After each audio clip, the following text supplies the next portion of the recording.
মধ্যপ্রাচ্যে যুদ্ধের কারণে কিন্তু সারা দেশে যে জ্বালানি তেলের সংকট দেখা দিয়েছে, সেটা কিন্তু সারা দেশের মতো নড়াইলেও কিন্তু এর প্রভাব পড়তে শুরু করেছে বেশ আগে থেকে। আমি একটু দেখানোর চেষ্টা করি। আমি এখন দাঁড়িয়ে আছি নড়াইলের এটা পান্না পেট্রোল পাম্পে। এই পান্না পেট্রোল পাম্পে সকাল ভোর থেকেই কিন্তু অনেকেই যারা এই জ্বালানি তেল নিতে আসছে তারা কিন্তু লাইনে দাঁড়িয়ে অপেক্ষা করছে এই জ্বালানি তেল নেওয়ার জন্য। আমি অনেকের সাথে কথা বলেছি, অনেকে বলছেন যারা বাইকার রয়েছেন তারা অনেকেই রাত 2টা থেকে এখানে লাইনে অপেক্ষা করছেন তেল সংগ্রহ করার জন্য। আমরা যদি একটু 1-2 জন বাইকারের সাথে কথা বলার চেষ্টা করি, আমি যদি একটু বাইকারের সাথে চেষ্টা করেছি আসলে কেমন আসলে এই যে তেলের সংকট, আপনারা এই যে বাইক নিয়ে কত সময় ধরে দাঁড়িয়ে আছেন এবং আপনাদের কাছে কি মনে হচ্ছে এখন?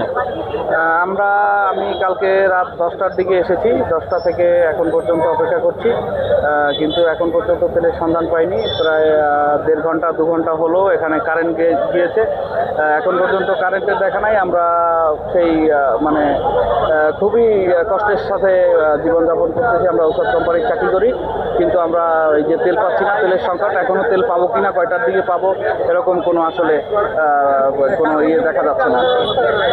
যেমন শুনছিলেন আসলে অনেকেই আছে যারা রিপ্রেজেন্টেটিভ চাকরি করে এবং বিভিন্ন বাইকার রয়েছেন যাদের জন্য আসলে এই তেলটা খুবই জরুরি, যারা বাইকার রয়েছেন। তো আমরা যদি আর একটু কথা বলার চেষ্টা এবং এখন লোডশেডিং চলছে, লোডশেডিংয়ের কারণে কিন্তু অনেক বেশি সমস্যার সম্মুখীন হতে হচ্ছে এবং লাইনে দাঁড়িয়ে দীর্ঘ সময় এই লোডশেডিংয়ের কারণে এবং বেশি জ্যামটা শুরু হয়েছে বেশ আগে থেকেই। আমি এখানে দাঁড়িয়ে আছি যে পান্না পেট্রোল পাম্পে, এখানে সকাল 7:30 থেকেই কিন্তু তেল দেওয়া শুরু হয়েছে।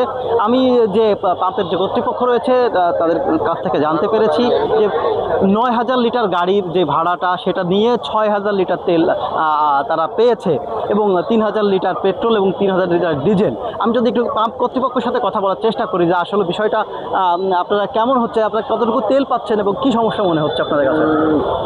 2-3 সপ্তাহ দিচ্ছিল 9,000 লিটার করে, কিন্তু এই গতদিন আসতে 3,000 ডিজেল আর 3,000 পেট্রোল, যা আমাদের 9,000 লিটার গাড়ি ভাড়া দিয়েই আমাদের এই 6,000 লিটার আনা লাগছে।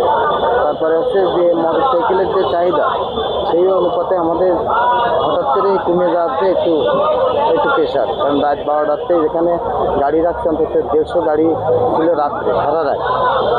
হ্যাঁ, এখন সকালে সেগুলো মোটামুটি ছেড়ে দেওয়া হয়েছে, কিন্তু যারা অফিসিয়াল লোক এদের জন্য একটু প্রবলেম হয়ে গেছে। যারা চাকরিজীবী এদেরই বেশি প্রবলেম। যারা মার্কেটিংয়ের কাজ করে এরা তো প্রতিদিন 100 কিলোর উপরে রান করা লাগে। একটা থানায় জেলায় আমাদের 3টে থানা আছে, 4টে থানা। তাহলে এরা অনেকেই আছে যে কালিয়া, যোগানিয়া এই এলাকার থেকে ঘুরে আসতে গেলে তার ন্যূনতম 2 লিটার তেলের প্রয়োজন।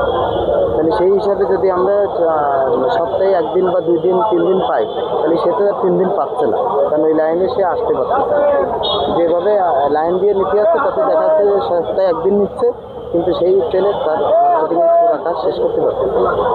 আসলে চাহিদাটা বেড়ে যাওয়ার কারণে কিন্তু আসলে মানুষের এই সংকটটা আসলে মাঝে মাঝে এই সংকটটা দেখা দিয়েছে এবং লোডশেডিং, বিদ্যুতের লোডশেডিংয়ের কারণে কিন্তু ভোগান্তি মানুষের বেশি দেখা দিয়েছে।